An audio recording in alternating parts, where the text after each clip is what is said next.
GCC में आखिरकार भारत ने क्या बोला है, जानेंगे। डॉक्टर एस जयशंकर इस मीटिंग में गए थे, तो वहीं दूसरी तरफ अमेरिका ने क्यों कहा कि हर 5 मिनट में हम भारत का परीक्षा नहीं ले सकते हैं। जियोपॉलिटिक्स में बहुत कुछ चल रहा है, हमेशा की तरह जानने को मिलेगा बहुत कुछ। आइए जानते हैं इन खबरों को विस्तार से। जीसीसी मीटिंग के लिए रियाद पहुंचे भारतीय विदेश मंत्री एस जयशंकर ने गाजा में चल रहे भीषण युद्ध पर चिंता जताई। उन्होंने कहा कि गाजा में मौजूदा स्थिति भारत की सबसे बड़ी चिंता है। उन्होंने खाड़ी देशों के सामने भारत का पक्ष रहते हुए कहा कि हम इस क्षेत्र में जल्द से जल्द संघर्ष विराम का समर्थन करते हैं। गाजा पट्टी में इजराइल और हमास के बीच पिछले 11 महीनों से भयंकर युद्ध चल रहा है। बहुत सारे लोग इसमें मारे गए हैं। एस जयशंकर ने रियाद में रणनीतिक वार्ता के लिए पहली भारत जीसीसी मंत्री स्तरीय बैठक में गाजा पर टिप्पणी की। उन्होंने कहा कि गाजा की वर्तमान स्थिति अब हमारी सबसे बड़ी चिंता है। इस संबंध में भारत का रुख सैद्धांतिक और एक समान रहा है। हम आतंकवाद और बंधक बनाने की घटनाओं की निंदा करते हैं, लेकिन निर्दोष नागरिकों की लगातार हो रही मौतों से हमें गहरा दुख है। जयशंकर ने कहा कि किसी भी कार्रवाई में मानवीय कानून के सिद्धांतों को ध्यान में रखना चाहिए। उन्होंने कहा, हम जल्द से जल्द युद्ध विराम का समर्थन करते हैं। पिछले साल 7 अक्टूबर को गाजा पट्टी में शासन करने वाले हमास ने इजराइल पर हमला किया, जिसमें 1200 लोग मारे गए, 250 अन्य का अपहरण कर लिया गया। स्थानीय स्वास्थ्य अधिकारियों के अनुसार इजराइल ने गाजा हमले में, जिसमें व्यापक तबाही हुई, लगभग 42,000 लोग मारे गए। 2 राष्ट्र के सिद्धांतों के लिए भारत प्रतिबद्ध है, ऐसा इन्होंने कहा। जीसीसी एक प्रभावशाली समूह है जिसमें यूएई, सऊदी अरब, बहरीन, ओमान, कतर और कुवैत शामिल है। वित्त वर्ष 2022-23 में जीसीसी देशों के साथ भारत का कुल व्यापार 184 अरब अमेरिकी डॉलर रहा। जयशंकर ने कहा कि रणनीतिक वार्ता के लिए पहली भारत जीसीसी मंत्री स्तरीय बैठक में भाग लेना उनके लिए बहुत खुशी की बात है। उन्होंने कहा कि ये बैठक न केवल उपलब्धियों पर विचार करने का अवसर है, बल्कि भविष्य के लिए एक महत्वाकांक्षी और दूरगामी मार्ग तैयार करने का अवसर भी है। उन्होंने कहा कि भारत और जीसीसी के बीच संबंध इतिहास, संस्कृति, साझा मूल्यों के समृद्ध ताने बाने में निहित है। ये संबंध समय के साथ मजबूत होते गए, एक साझेदारी के रूप में विकसित हुए हैं, जो अर्थशास्त्र, ऊर्जा, रक्षा, टेक्नोलॉजी, शिक्षा, लोगों के बीच संबंधों और उससे भी आगे तक फैली हुई है। उन्होंने कहा कि हमारे लोगों के बीच संबंध हमारे रिश्तों की नींव है। करीब 90 लाख भारतीय यहाँ रहते हैं, जो हमारे बीच एक जीवन सेतु का काम करते हैं। आपकी आर्थिक प्रगति में उनके योगदान को व्यापक रूप से मान्यता प्राप्त है। हम उनके कल्याण और सुविधा को सुनिश्चित करने के लिए आपको धन्यवाद देते हैं। जयशंकर ने कहा कि नवीनीकरण ऊर्जा, प्रौद्योगिकी, नवाचार, स्वास्थ्य, अंतरिक्ष और शिक्षा के क्षेत्रों में हमारी साझेदारी हमारे संबंधित राष्ट्रीय लक्ष्यों को साकार करने में मदद कर सकती है। समकालीन भू राजनीति में खाड़ी क्षेत्र का महत्वपूर्ण स्थान बताते हुए मंत्री ने कहा कि संघर्ष और तनाव से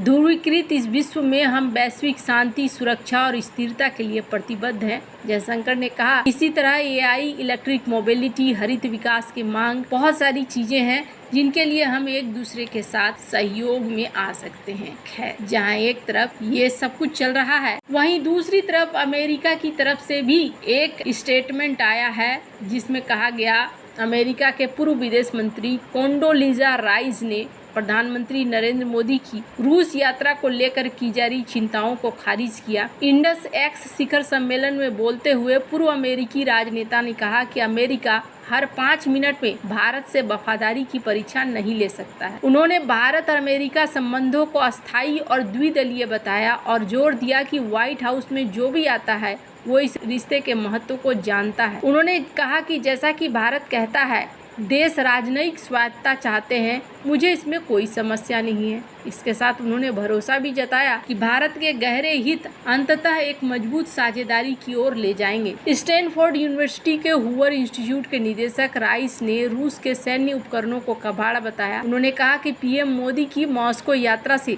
रक्षा के मामले में कोई खास फायदा नहीं होगा। उन्होंने इस बात की भी संकेत दिए कि अमेरिका ये समझता है कि वो भारत के साथ सहयोग बढ़ाने में धीमा रहा है। उसने कुछ महत्वपूर्ण समय और अवसर खो दिए हैं। उन्होंने ये भी कहा कि पीएम मोदी चीनी राष्ट्रपति शी जिनपिंग और रूस के पुतिन के दोस्ती को जानते हैं। ये भारत के लिए एक बड़ी चुनौती बन सकता है। राइस ने चीन को अमेरिका के लिए मजबूत प्रतिद्वंदी बताया और वर्तमान में दोनों के बीच तनाव को शीत युद्ध से भी ज्यादा गंभीर बताया है। हालांकि ये बोल रहे हैं इस चीज को, और इसके साथ इन्होंने ये भी कहा कि शीत युद्ध के समय मॉस्को एक सैन्य ताकत था, लेकिन टेक्नोलॉजी और आर्थिक रूप से पीछे था। वहीं चीन ने टेक्नोलॉजी का लाभ उठाया, वैश्विक नेटवर्क और सप्लाई चेन में इतनी अच्छी तरह से घुस चुका है कि इससे निपटना एक कठिन स्थिति है। यहाँ पर बहुत तरह की बातें हो रही हैं।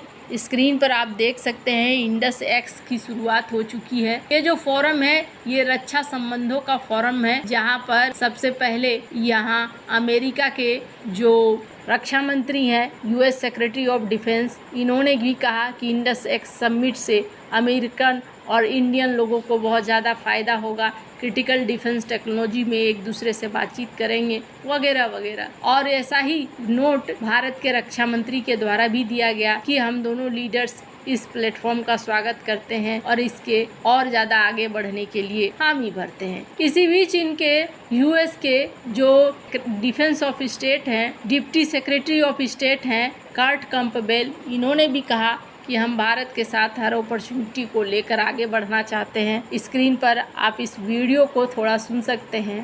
I really wish I could be here in person with you, but I'm thrilled to have the opportunity to say a few words about the exciting and really critical partnership between the United States and India, and how important it is that you are all here to contribute to that. I want to thank Stanford University and the U.S.-India Strategic Partnership Forum and the U.S. Department of Defense and the Indian Ministry of Defense. ये पूरा मंच यहाँ पर सजाया गया है, लेकिन फिर भी सवाल उठता है कि क्या अमेरिका जो कहता है क्या उसके कथनी और करनी में सेम चीज है। ये सबसे बड़ा सवाल उठता है, क्योंकि अभी भी भारत को कई सारी चीज़ों की दिक्कतें हो रही हैं। भारत को कई सारे हथियारों की दिक्कतें हो रही हैं। बात करें तेजस इंजन की, तो सबसे बड़ी मुश्किल तो ये है कि तेजस के इंजन को लेकर अभी भी भारत और अमेरिका के बीच में बातें सही से सेट नहीं कर पा रही हैं, जिसकी वजह से भारत को अभी नहीं मिल रहा है वो इंजन। इसके अलावे भी अपाचे हेलीकॉप्टर्स को लेकर भी डिले हो रहा है। तो बहुत सारी चीजें हैं जो ये कह रहे हैं, लेकिन कथनी और करनी दोनों में ही अंतर नजर आ रहा है। वैसे आपको क्या लगता है, क्या अमेरिका और भारत के बीच में रिश्ते बहुत तेजी से आगे बढ़ेंगे या फिर ये अभी धीमा धीमा ही रहेगा? वैसे आपको क्या लगता है, इन सब मामले में आपकी क्या राय है? कमेंट कर जरूर बताएं। जल्द मिलते हैं अगली वीडियो में नई खबर के साथ।